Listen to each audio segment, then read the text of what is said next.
দিয়ে দেন যেন হাসরের ময়দানে আমি আমার রবের সামনে দাঁড়িয়ে বলতে পারি, ও আল্লাহ, জীবনে আর কিছু না করলেও আপনার দ্বীনের জন্য, আপনার ইসলামের জন্য আমি আমার জান উৎসর্গ করেছি।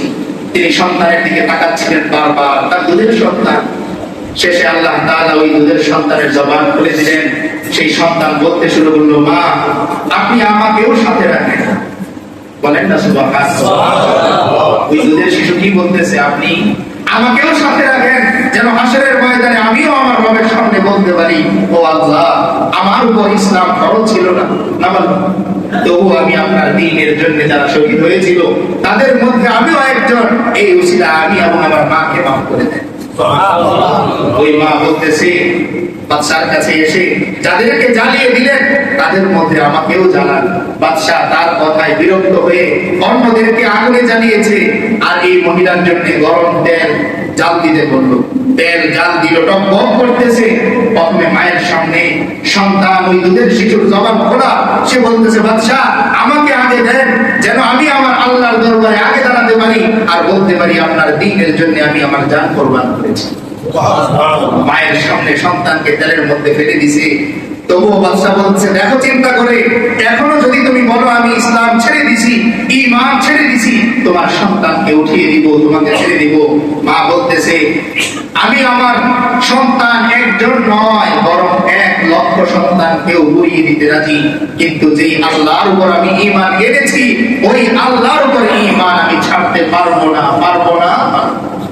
বলেন না সুবহানাল্লাহ। এমন দ্বীন, এমন ইসলাম আমি পেয়েছি, যদি আমার আল্লাহ শুধু জিজ্ঞেস করেন ইসলামের জন্য তুমি কি করেছো, দ্বীনের জন্য তুমি কি করেছো, নামাজের জন্য তুমি কি করেছো, যদি জিজ্ঞেস করেন আমার কাছে কি চাও।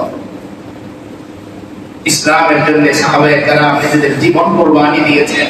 নতুন বিয়ে করেছেন, কোন সাহাবী এরকম পাওয়া যায়? আল্লাহ রাসূল সাল্লাল্লাহু আলাইহি ওয়াসাল্লাম ডাক দিয়েছেন, বলছেন ময়দানে যেতে হবে, নতুন বিবির সাথে দেখা পর্যন্ত করেন। বিবি সাহেব ঘরের থেকে প্রশ্ন করলো, আমি হাসরের ময়দানে আপনাকে কিভাবে চিনবো? অন্তত একবার তো আপনার চেহারাটা আমি দেখি।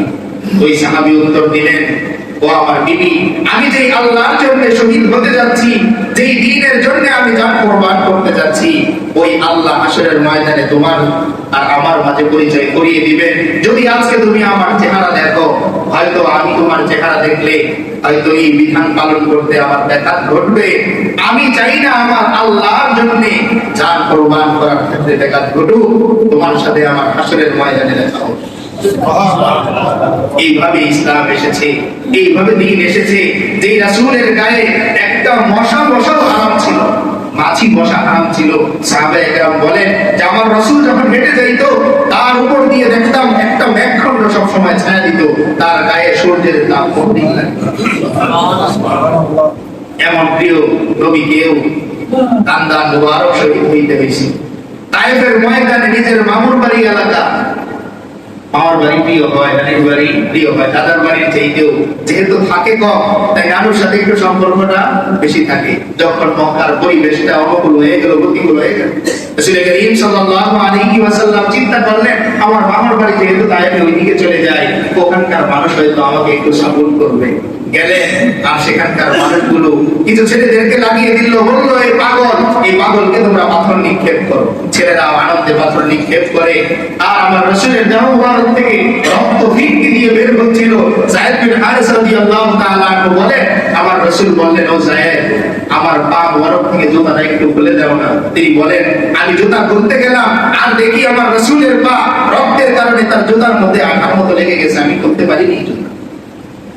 শেষে যখন রক্ত ঝরবে এমন সময় আল্লাহ জিবরিলকে পাঠাইলেন আর বললেন যে আমার হাবিবের এক ফোঁটা রক্ত যদি তায়েফের ময়দানে পড়ে তাহলে আমার ইজ্জতের কসম এই তায়েফের মাটি আমি উল্টে দিব, কারো কথা আমি শুনব না।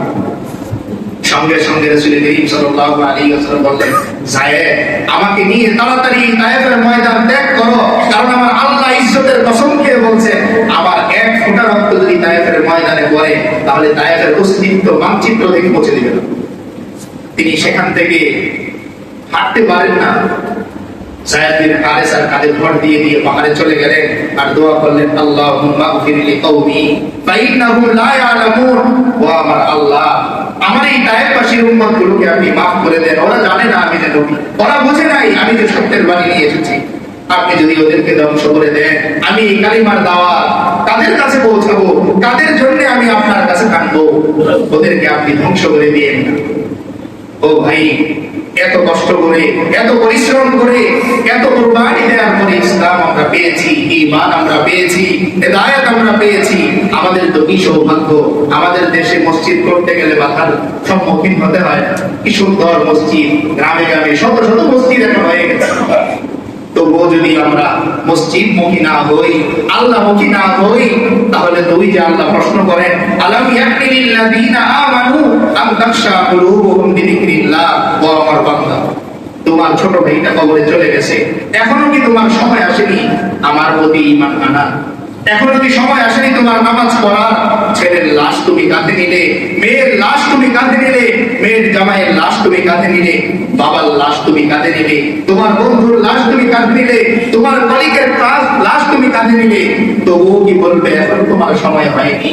আলাম ইয়াকিনিল্লাযীনা আমানু, এখনো কি তোমার জন্য সময় হয়নি আমার ভাই একটু কাদা, গুনাহ ছাড়া, নামাজ ধরা, রোজা ধরা, এখনো কি সময় হয়নি?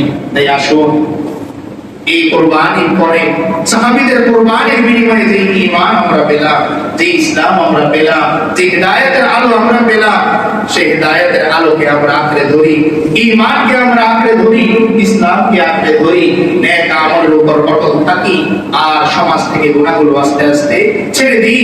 আমি আমার থেকে দাওয়াতের কাজ শুরু করি, এরপর একদিন যদি তৌফিক দেয় গোটা বিশ্ব আমি ঈমানের দাওয়াত পৌঁছে দিব।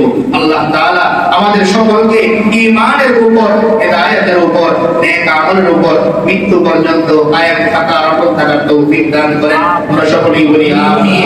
ওয়া আখিরু দাওয়ানা আলহামদুলিল্লাহি রাব্বিল আলামিন। আমরা যারা সুন্নাত পড়ে যারা কবুল আদায় করি।